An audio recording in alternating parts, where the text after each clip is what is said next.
Good evening.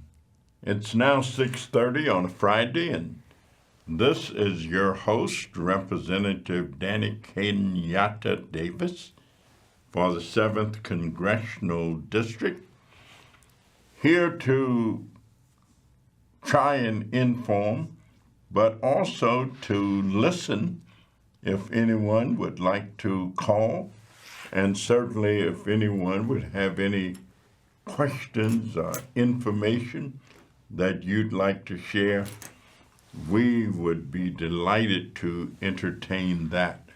But let me tell you, it's on a Friday evening, and of course, I come to share information from Washington, District of Columbia. And of course, I have not been to Washington, but I've been right here in Chicago. I've also been to Wisconsin a couple of times. I've been down downstate Illinois, and I've been to North Carolina. And of course, just like many Americans, I was engaged in electioneering and trying to get those individuals elected to federal offices and some local offices that I wanted to see elected. Of course, things didn't go exactly the way that I would like for them to have gone, and I would imagine that things did not go the way many of you would like for them to have gone. But interestingly enough, in the state of Illinois,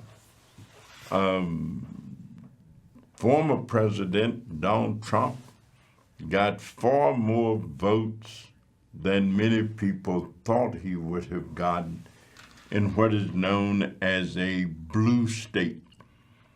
Vice President Harris, I understand, got a little more than 53% of the vote, and President-elect Donald Trump got 46 point something percent of the vote across the board, across the state of Illinois, which is causing some people to wonder if Democrats, and I'm a Democrat politically, I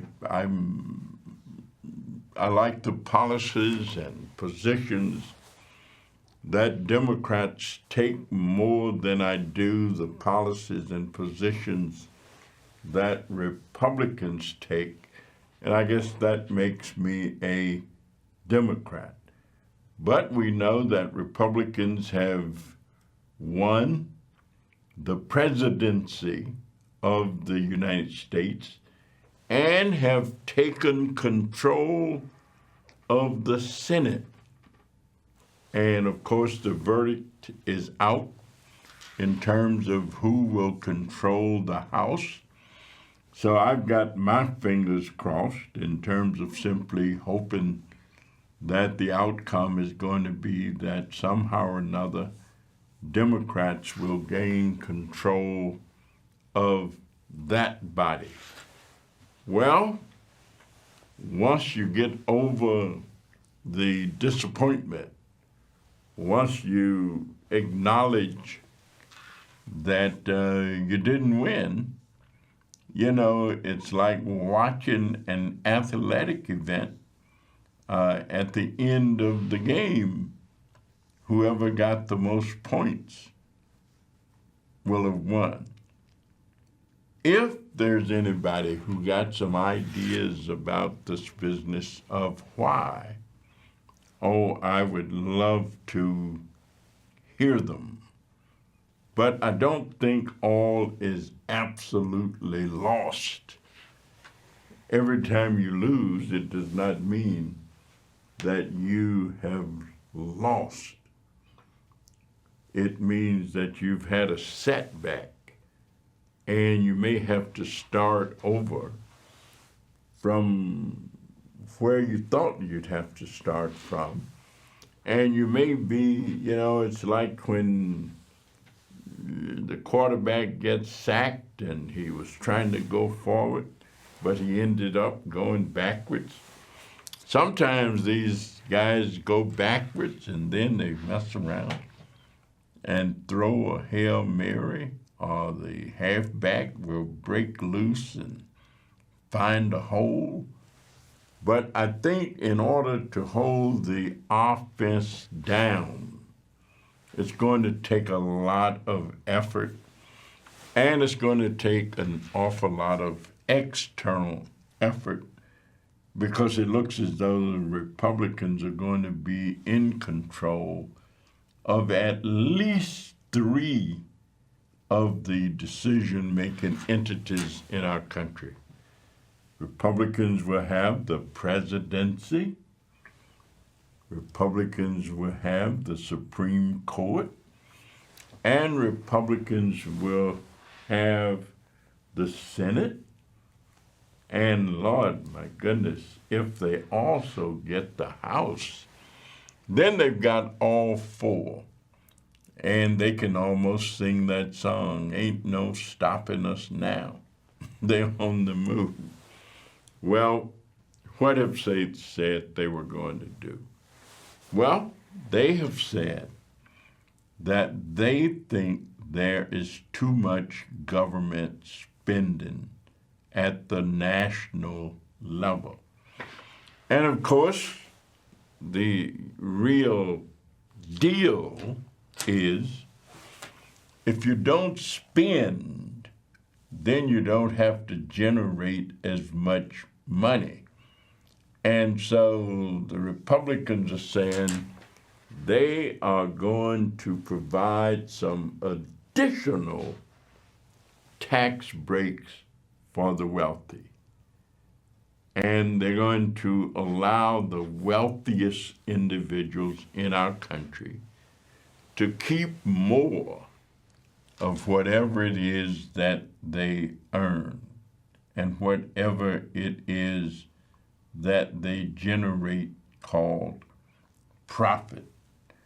And they're going to let those individuals keep more of that for their personal use and to do with it whatever it is that they decide. They also project and say that when they do this, that's going to stimulate the economy, because some of what they generate is going to trickle down. It would seem to me that it would be better to generate from the bottom and let whatever gets earned or developed as profit, let some of it go every step as it moves up, so that people along the way get some benefit on the way up, and that the economy will be stimulated, as opposed to just hoping that a little bit will trickle down from the top. Well, those are different thoughts, those are different ideas, and those are different philosophical approaches to stimulating the economy. There are other people who are suggesting that in terms of the kind of changes that some people were looking for, that it was just too much to expect America to elect its first woman president and an African American or mixed heritage, Black, Asian Indian woman at the same time. Who knows? I don't know. I do know that she did not win the presidency for whatever the reasons were. I thought that she was better prepared.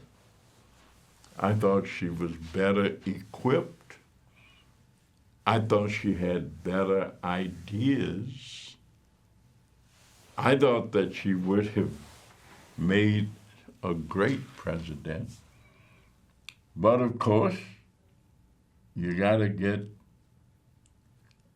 270 of those electoral votes in order to be declared. So what will we do?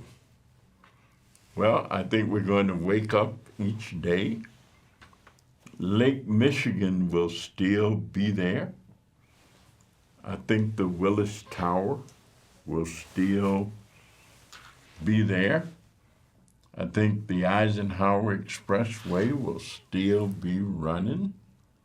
I think the Kennedy Expressway will still be moving.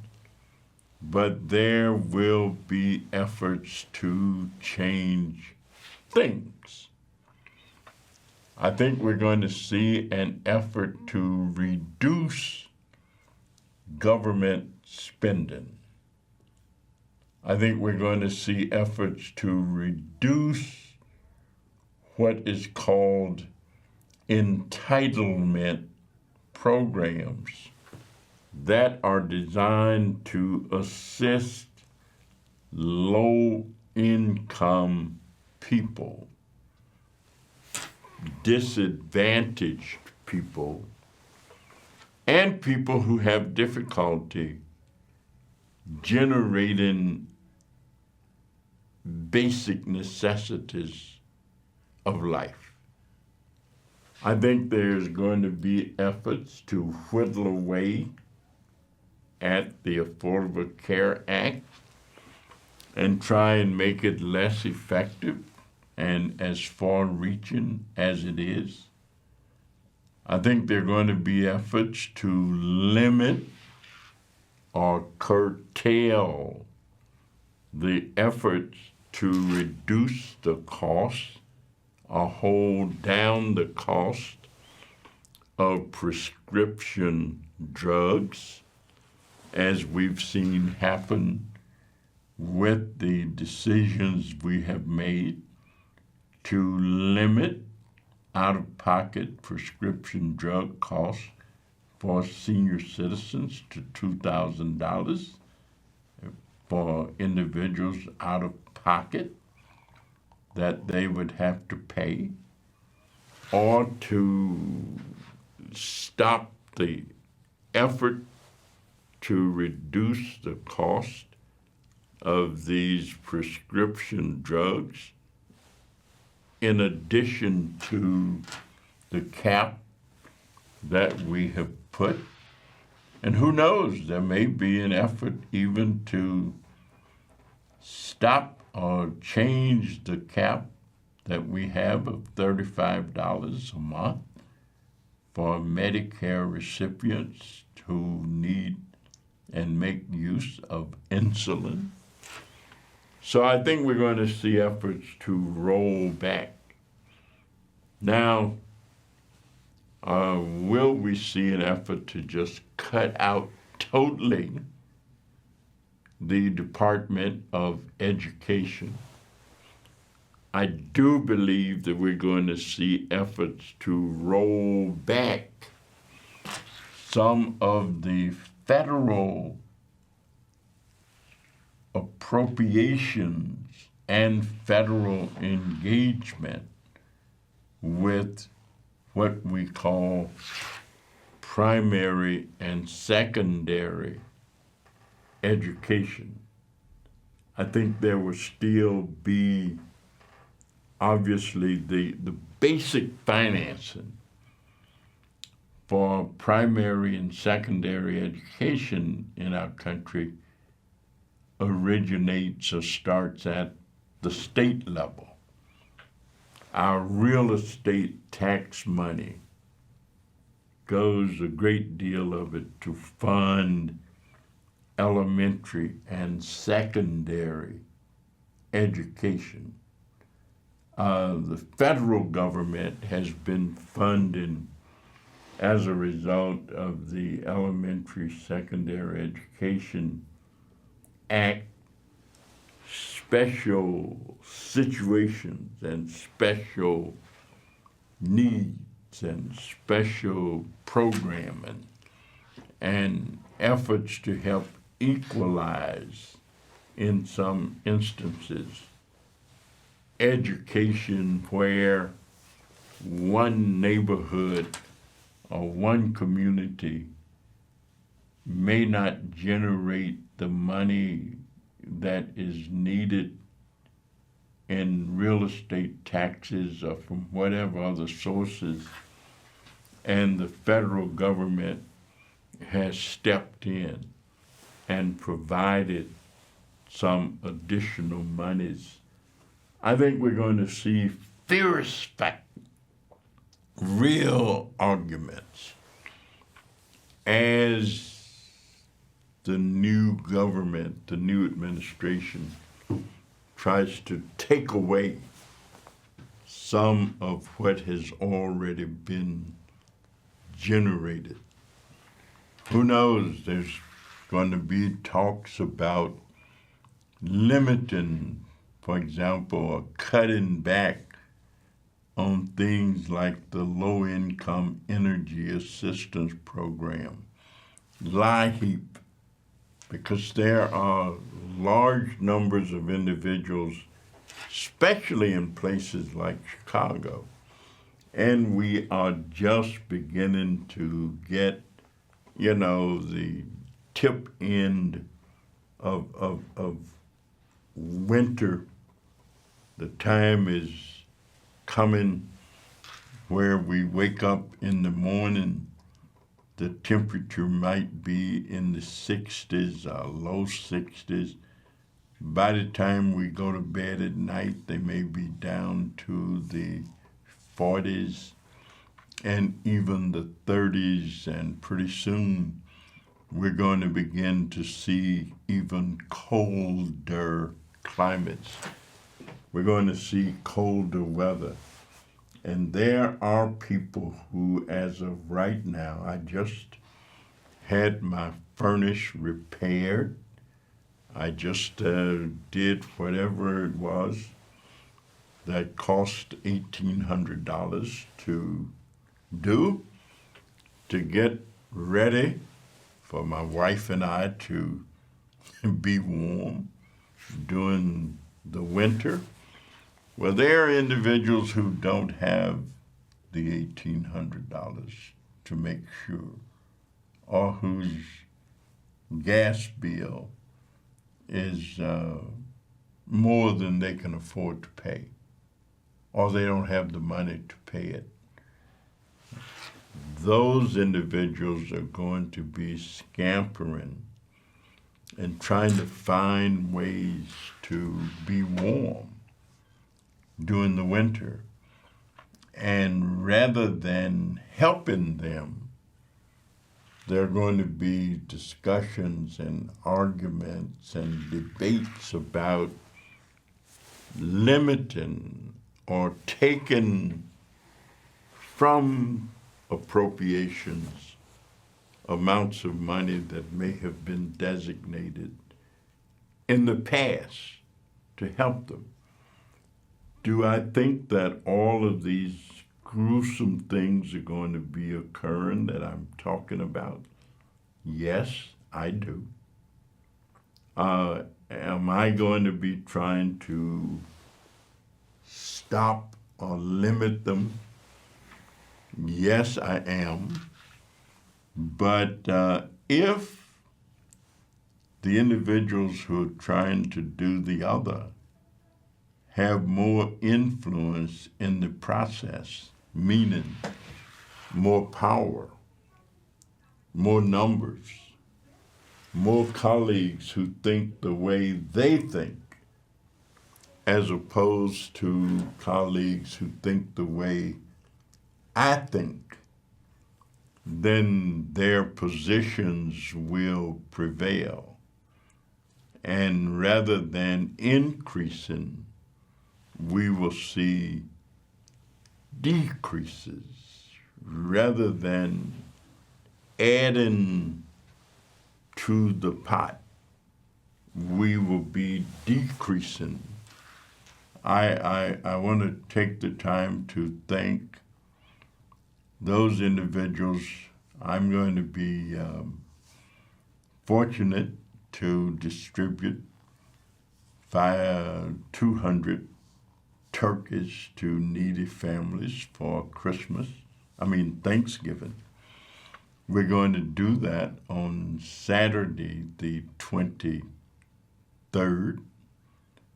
And I said 200, but it's actually 500.